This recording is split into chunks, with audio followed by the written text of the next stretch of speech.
this week's episode, we are talking about Love is Blind because if you know, you know, it's my favorite TV show. We're going over our weekly position debrief and adding another one to test out and try on the list. And lastly, talking about how self-doubt and fear can get in the way of you becoming the biggest, most accepted, confident version of yourself. So let's get into it, girl. Girl, stop talking. All the shit that people are thinking but not saying. Are you still talking? Girl, stop talking. Happy fucking Monday, bitches. Oh, well... We are recording this in real time, girl. The idea is that it comes out on Monday. You're probably listening to this later in the week. So happy beginning of the week, bitches.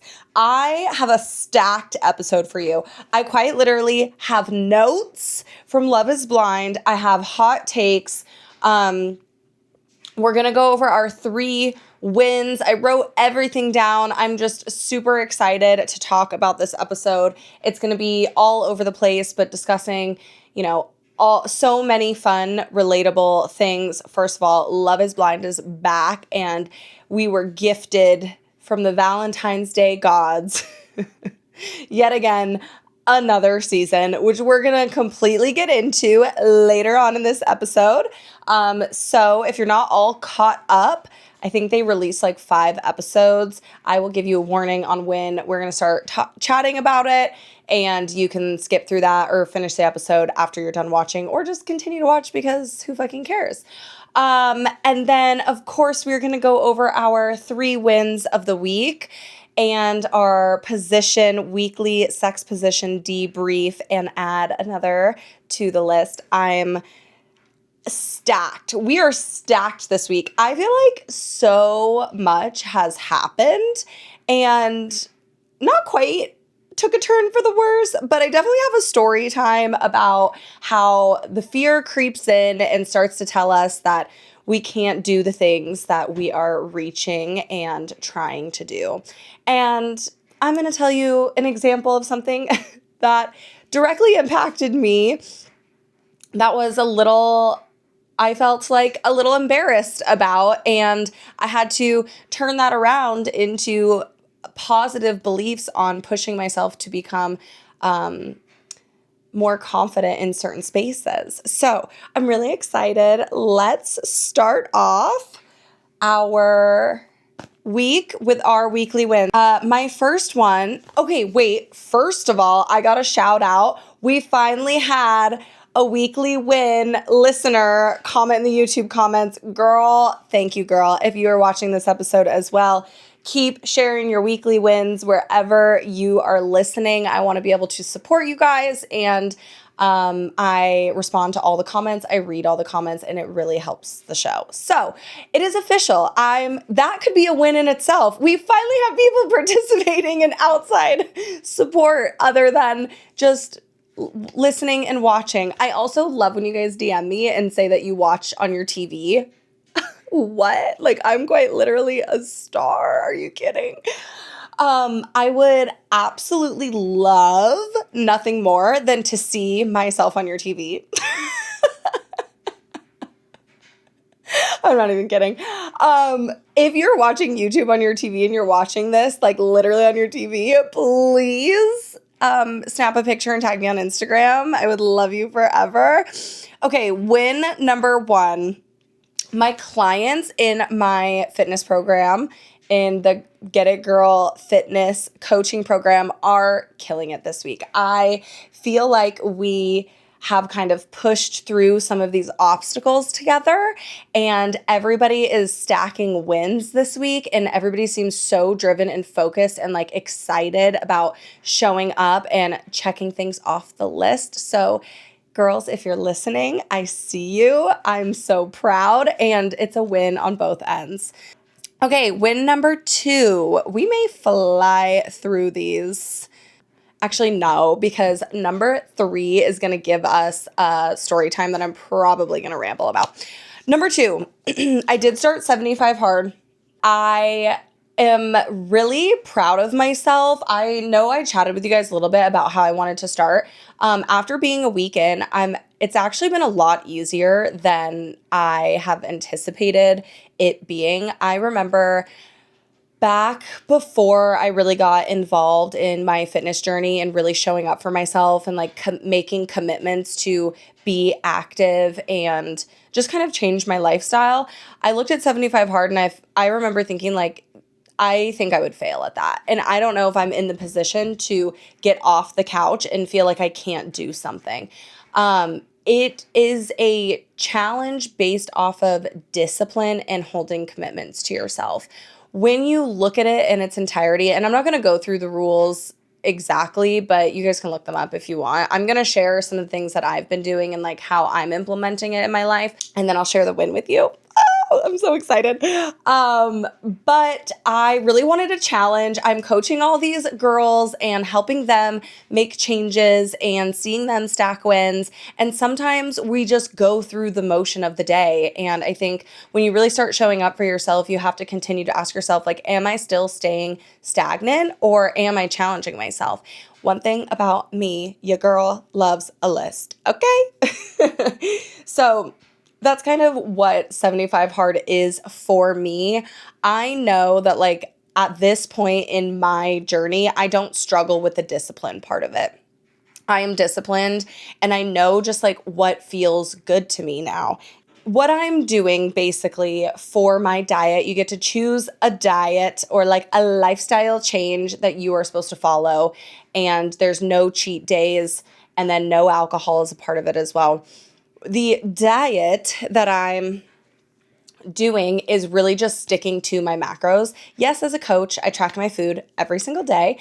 I am in a calorie deficit. We don't need to go into all the details, but basically I'm still trying to lose body fat. I have goals. I want to lean down and build muscle. So I am in a lower deficit, and I technically have been in this deficit since November, but have I really? No, because I say I'm going to follow it, but then some days I don't, and I'm kind of all over the place. So this was the challenge for me, that I really wanted to stick to my current macros. And I told myself, like, depending on how I'm feeling with all of the activity, like daily workouts that I'm doing, if I need to change that accordingly to fit into my goals, I'm going to.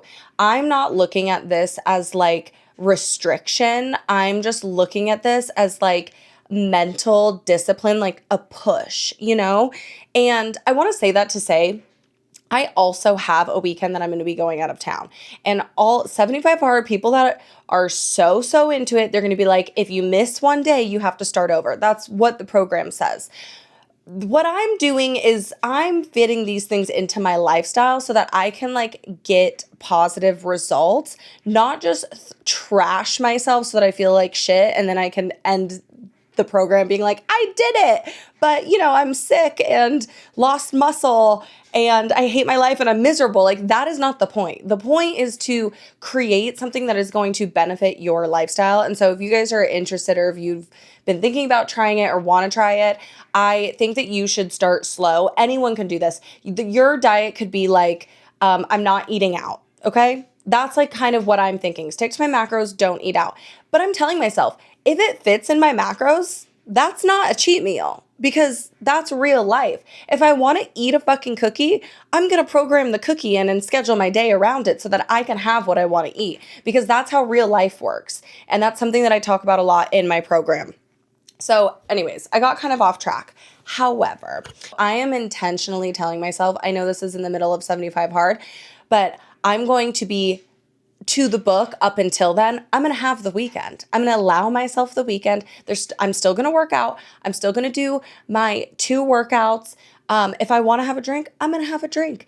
When we go out to eat, I'm going to have protein-focused meals. And then once we get back home, I'm going to be right back on the program, because that is the bounce back, baby. And that is how real life works. You do not have to sacrifice the things that you want to do to have the body that you want and live the life that you want to live. Now, that's like a pretty broad term because, there are sacrifices that need to be made. But at the point of the journey in my health and wellness that I'm in, this makes sense for me and it's okay. So I'm allowing myself that. That is my whole 75 hard debrief. Now, the win is I finally broke through my plateau. I'm 166.2 pounds as of this morning. Think officially like 12 and a half pounds down or something from my highest weight. It's really interesting because I quite literally can see my body changing in real time. And there was a while in my fitness journey where I felt like I was doing all the things, but I wasn't getting the results I wanted to see.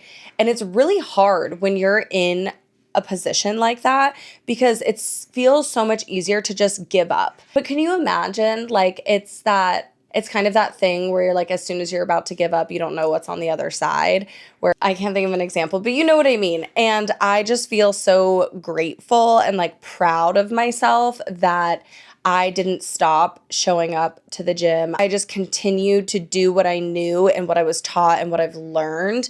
And now like the results are truly showing. And it wasn't always easy. I mean, that's kind of what I'm talking about right now. Like, I was about to give up. I was thinking to myself, like, should I get on Ozempic? Should I get lipo? Like, what can I do to reach these goals? But in the back of my mind, I'm like, I still want to be able to say I did it, like, and I figured it out. And I, like, could be proud of the results that I had. Not that I'm saying there's nothing against using tools and resources, but it only fixes the symptom. It doesn't fix the solution, right? Because if it's kind of like taking medicine, right? Like you can mask the symptom, but if you don't know what's causing the problem, once the medicine wears off, you're just going to have to take it again. And that's the same mindset that I have with, changing my body, losing weight, building muscle is sure, I could do Ozempic, I could get lipo, I could do a fat transfer, but if I don't learn about how to eat properly and consume food and expend energy in a way that works for my body, it doesn't matter what I do outside of that, I'm not going to be happy because I'm going to continue to I'll get off the Ozempic and then I'll gain the weight back, or I'll get the lipo and then I'll have fat arms or a fat ass and not the kind that we want. You know what I mean? So that was a huge win for me. And I'm excited to continue and see where it goes. And having the program where I'm teaching other girls has really just been so great because they push me to show up for them in a way that I'm still able to show up for myself. So that's a win number 2. My third win is kind of a story that's based off of something that I should be proud I did, but also was extremely scary. And I want to share this in its entirety because I think it's so relatable, and a lot of us let the fear of the unknown stop us from truly stepping into our power and our greatness as people, and we stay content and stuck in this shitty life or job or relationship because we don't know or understand what is waiting for us on the other side. And it's so easy to find comfort in those places, but they're holding you back from being the person that you are supposed to be. And I continue to tell myself that I want to do things that scare me. I want to do things that push my limits because I'll be so fucking for real, girl.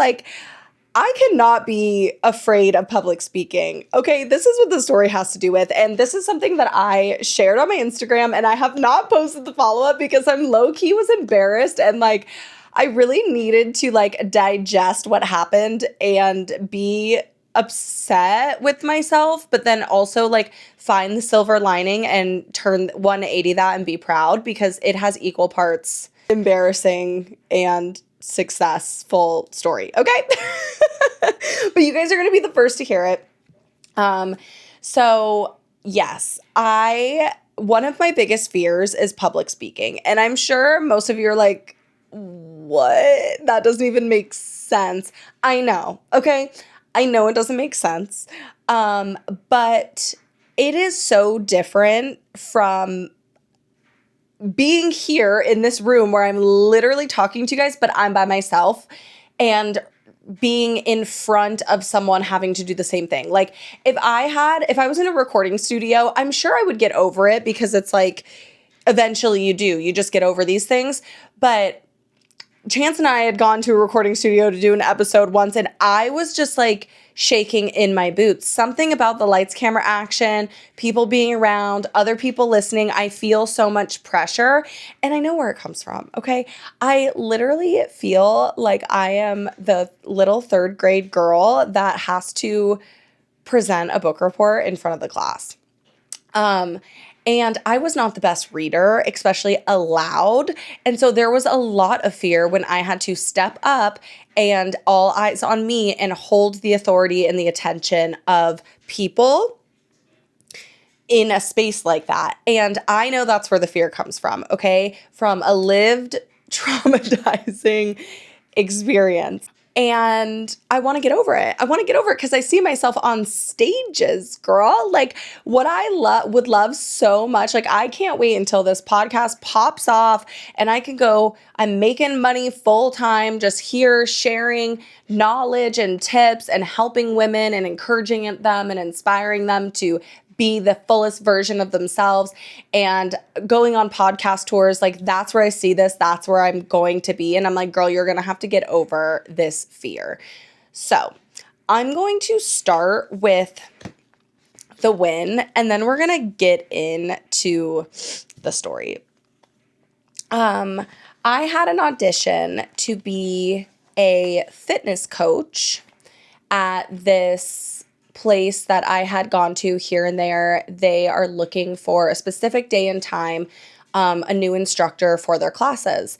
And I was like, whoa, okay, I think this could be really good for me. I wasn't originally going to try out. And then the more I thought about it, I was like, okay, I'm going to do it. I am going to be so honest when it comes to the fitness space. I still feel so new in the space. And one of the like fears that I have, and I hear myself talk about in my head, is that like, who am I to like to say that I'm an authority and I know more than all the other people online, or just can stand in that power. I just started this program. It's like, it all still feels very new to me. And I struggle with that, I think, a lot.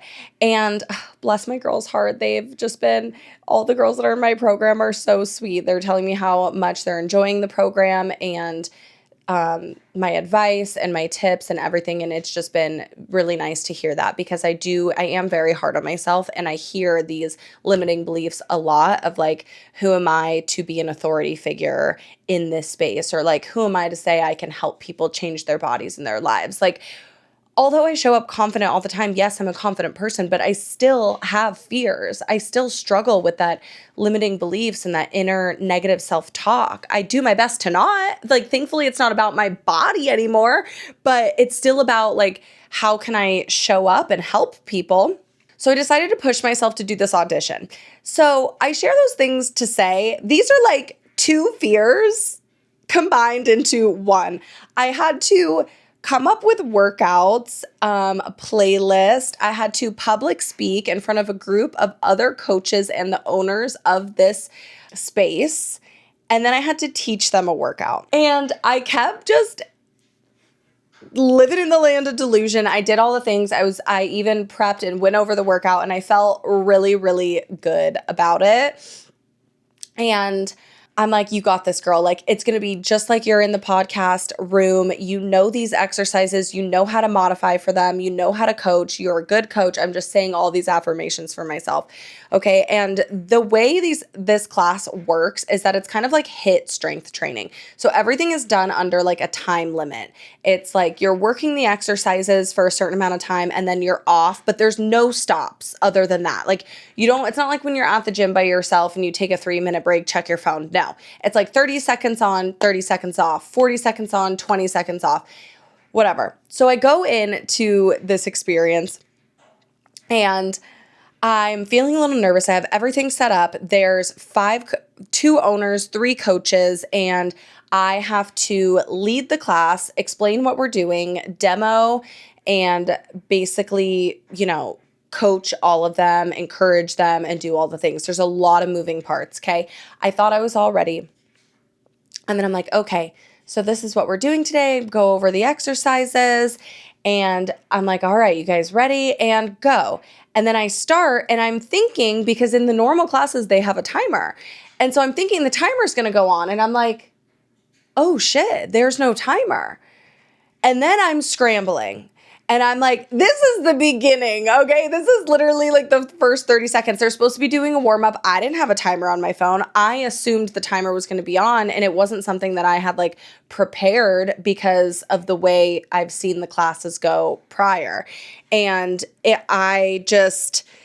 anyways, from there, it was kind of a domino effect for the whole thing because I had to use the timer on my phone. My phone was connected to the music. I couldn't walk around to the class. So then I'm just standing in one spot on my phone, looking at the timer, trying to coach them. Like the first exercise didn't go well. And there kind of was the domino effect throughout the rest of the workout because I wasn't able to be active and walk around because I couldn't leave my phone. And so that was kind of the domino effect. However, in my opinion, as far as the coaching, explaining exercises, correcting people's form, I think I did a really good job. And luckily, it was only 15 minutes, but that spiked my cortisol and made me even more nervous. And I forgot, like, it was harder for me to keep track of the exercise they were doing and what legs they were doing. Oh my God, girl. So after that, we had a nice long talk. They gave me tips, and I truly just was confused with the structure of the class. Unfortunately, that is the whole class, so it is something that is extremely important to have to know and follow through with authority as the coach and the trainer in the room. And, they did say I can continue to take classes and come back, so they obviously see something in me. I ended it with, they're like, take some time over the weekend, decide if this is something you want to do. And I was like, well, yeah, now I'm like, I have to show you that, yeah, I can fucking do this. And I'm going to come back and blow your fucking mind. And they're like, okay, that's what we like to hear. And then I walked out of the place, got in my car, drove home, overanalyzing and thinking about every single fuck up. And then basically got home and started crying for like 2 hours. Full sob, hyperventilation, like so upset with myself. I also realized that I was PMSing, so I would like to place some of the blame on uncontrollable moody mood swings on my PMS, but I was so sad, and I was annoyed that I was sad because I really wanted to look at this as like, dude, you did it. Like, you put the mic on, you coached a class, you really pushed yourself through this uncomfortable feeling, and you did the damn thing. And thank God for my man, because he is just the logic in my life. And, I'm like, I just need the day. I need the day. It really took me, I was pretty upset, the first day, which seems so ridiculous now because I want to be proud. And I even told myself, this is nothing to be upset about. You should be proud of yourself. But sometimes you just need to give yourself the day, So now that I'm resharing this story, it's been 48 hours or so since that happened. And I will say yesterday, it definitely consumed my thoughts. I haven't thought about it until I started sharing this right now. But I am really proud that I did it, although it was kind of, I wouldn't say a fail, but it did not turn out in the way that I had hoped. Being able to get some validation on, the good things that I did do and if it was going to work out. But the validation comes from within and knowing that, I know I can do this, and it really just takes truly understanding the structure to be able to push forward. So I will keep you guys posted on how that turns out and the decision that comes from there. But I know I continue to ramble and we still have so much to go over. So let's get into our sex position debrief. This segment is brought to you by me and your sex position queen, okay? And we are going over the debrief on how last week's position went. What did I call it? Sit on his dick, girl. Sit on that dick, girl. I decided that I'm maybe going to be making up my own names for these. Just like, why not? Let's keep it creative. Let's keep it fun. Okay, so if you didn't listen to last week's episode, go listen. It's a banger. It's such a fun, funny episode with a story time. And the position of the week was sit on that dick, girl. And basically it was a straddling position on the bed with the knees up. Anyways, you can go back and listening to it there. The whole reason why I'm doing this is so that you guys can use this, try something new, maybe have a different variation, keep your sex life spicy, and all well living the experience and being able to share from my perspective. So I used this one after we went to the Nelly concert last weekend, or 2 weekends ago, now that you're listening to this. And I did it. I took control. I was kind of proud of myself. I had a couple drinks. That doesn't happen very often, but when I have a couple of drinks and I'm going to get down, all bets are off. You don't know who you're getting. You're getting Stacia. Stacia, she has a mind of her own. She has thoughts of her own. And she has things to do for the pod. She has positions to try to tell the girls, And so we were getting into it. I decided, I was like, you know what? I'm taking control. I was like, here, move, sit down. And then I got on top of him. He's like, yeah, tell me what to do. And I was like, oh, I'm going to tell you what to do, baby. This is just a play-by-play. It's not exactly how it went down. And basically got ourselves into this position. It is one that, another favorite. I'm hitting you guys with the favorites first before we start trying circus tricks. You know what I mean? It was so good. He loved it. He loved that I took control, that I made the adjustments, and I was like, this is how we're going to do it. Sit here, put your legs up. And now I'm going to get down and I'm going to start get down in the DM, It was so good. Really get that deep penetration. Go slow, be careful, because sometimes that should be hitting a little too hard, girl. And this week, there's really nothing crazy came from it. Otherwise, 10 out of 10. It was good, and I'm definitely going to do it again. If you haven't tried it, go try it. Listen to last week's episode for the details. I thought it was just so funny that my man was like, oh yeah, tell me what to do. He was like, whoa, where's this coming from? And so there was good feedback, even though he has no idea what's going on here. So this week, this position is called back that shit up. Okay.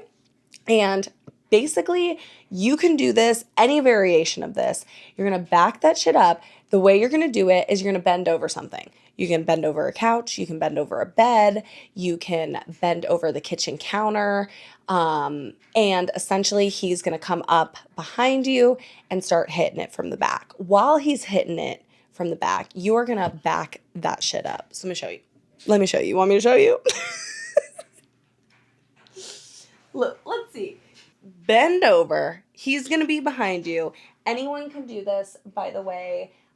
You can use a strap, you can use a toy, you can use a dildo. So the giver and the receiver. The receiver is going to bend over something. The giver is going to come from behind. And when you're bent over the counter or the bed or the chair, you're going to start throwing it back. Throwing it back. Throwing it back. Bend those knees. Put your hands on your knees. Hands on your knees. Hands on your knees. And you're going to start backing that shit up. Okay? Back that shit up, bitch. Okay, that is what we're doing. Something fun. I encourage you to try it somewhere new. Wait until the kids are sleeping. Wait until you're on vacation. Go into the kitchen. You can have the giver pull on your hair. You can have them smack your ass. Like, you can add all of these little things to make it more fun. But you make sure you get low, bend those knees, and you start doing those rolls. And you can like give it a little twerk, twerk. That's going to be this week's position. I want to know, DM me if you guys have tried any of these. I want to hear the stories. You can also send in anonymous advice or story times on my podcast page. Click the link in my bio. It should go right to the page. If you don't land right on the page, look for a microphone somewhere.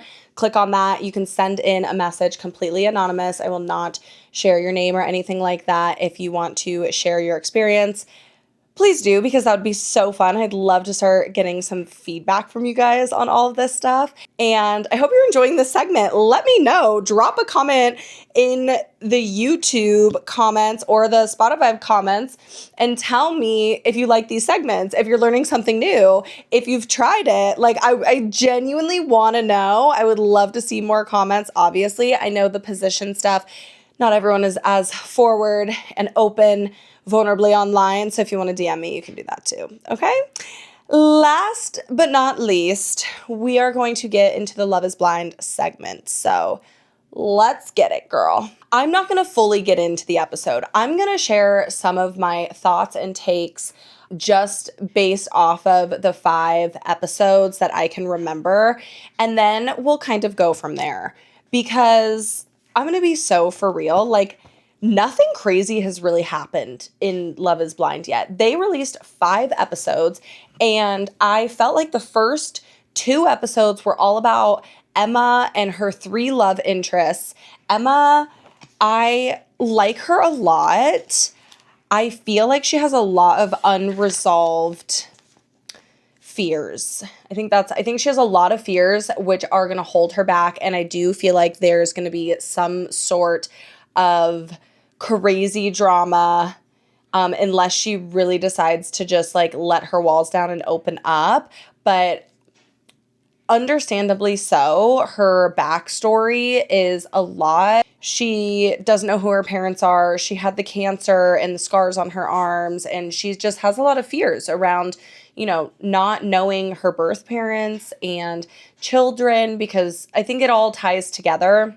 I don't think she's going to end up getting married. I'm going to say that right here, right now. I don't think she should. I think she should work on her fears and like better understanding herself before she goes into a full-blown marriage with someone she meets off of a dating show. I just don't see it ending very well. That's one of my predictions. I also feel like there were a handful of couples. I don't remember everybody's names right now. There were a handful of couples that like just got like a montage of like little clips, and then they were like walking down the aisle. Okay. One of them that I wrote down, which I actually love them together, Christine and Vic with the dreads. He's fine. Their conversation seemed like genuine and honest in the pods, but like, what do we really know? They literally got like a montage of all these like, great moments. And I was like thinking to myself, that's literally what I wrote down. Like, what do we really know? We don't really know anything about them. There wasn't any like conflicting conversations or anything. It was just like, okay, time to get married or to get engaged. And it has me questioning, like, when is it going to blow up in their faces and what is that going to look like? And then I also kind of thought maybe their conversations were just boring. It's going to go one of 2 ways. They're either going to make it all the way down the altar and get married, or something's going to happen and it's going to like blow up and be a complete 180. Because I can't decide if maybe they're genuinely just like their story is boring because like this is working for them, or if it's going to be something that we don't really know what's going on yet. Amber. Oh, okay. This was like I forget his name, but he's like the country guy. Amber's the one with the daughter. I actually like them a lot together. I do think they like match each other's energy quite a bit. I was a little thrown off by them, their first look, like after they got engaged, like seeing each other. I don't know if she was just in shock or if she was at first, if she genuinely was like, Oh my God, what did I choose? As I continued to like go through the episodes, it seems like they're in their little love bubble and clicking very well. However, I have seen some teaser clips for next week that show maybe some disagreements. So I do like them together. Overall, like, I know this was kind of like wishy-washy and maybe not what you expected. As I watch more episodes, I'm gonna have more takes for sure, but all of these girls are so hot. Like, who knew? Ohio is like Scottsdale 10s. Where are those girls hiding out there? All of the girls are super hot. I feel like most of the guys are attractive. There's 3 guys that are like the same version. They look like the copy and paste version of each other. I can't even remember their names though. I just feel like there are so many people that have connections and that got engaged, but also there's like not any drama. I mean, we went through the pods, them getting engaged, them going on their trip, the group coming together, and like their whole vacation in the first 5 episodes, and there wasn't any drama. I was like kind of confused. I'm like, there's no way all these people are going to work out. So are they just really consumed in this like fun experience, and none of them have gotten like surface or below the surface? I know there was one girl, I can't remember her name. She's with one of the guys, I think Mike. I think she's with Mike. And she doesn't seem, I don't think that's going to work out. She has a very bold personality, and I don't actually think she likes him as much as she thought she did. And she keeps talking to him about Chris, like the other guy she had the connection with. And she's like talking to him as if he's her best friend, not like the man that he's going to marry. Like, I know your man can be your best friend, but she's talking to him like, she's not connected or sexually connected to him at all. Like, he's not her partner, because she's talking to him about another guy and how she like wants to continue to have more conversations with the other guy. It's just like, I get it, girl, but like, say that in your confessional. Tell the other girls, or like show up and tell the man you're with. Like, I don't know if I see this working. Like, I might have to, I think I need to be done here. So I know this was a little all over the place. We're kind of running out of time on today's episode. I don't remember everybody's names. I just feel like there's so many people, and the whole 5 episodes moved so fast. And hopefully next week we will have more updates and firm info that we can kind of chat and gossip about. Until then, I hope you enjoyed today's episode. I feel like it went by so fast. Tell a friend to tell a friend to subscribe. We're 6 subscribers away from 300 on YouTube. Go take your best friend's phone and just subscribe. Don't even tell her. Help your girl out. Send your favorite episode to a friend. If you're watching on a screen, like the big screen, like your TV, take a picture and tag me. I would literally die and love to see that. Continue to comment on the episode wherever you're listening, your favorite part of this episode. And if you have any questions to ask, stories you want to share about our weekly sex position updates, or advice that you need on anything sex, dating, relationships, or even fitness, okay? We're like 50-50 here. You write in, you go click the link in my bio, and write into the podcast, and I will come share. Have a great rest of your week, and I will see you next Monday. Are you still talking? Girl, stop talking.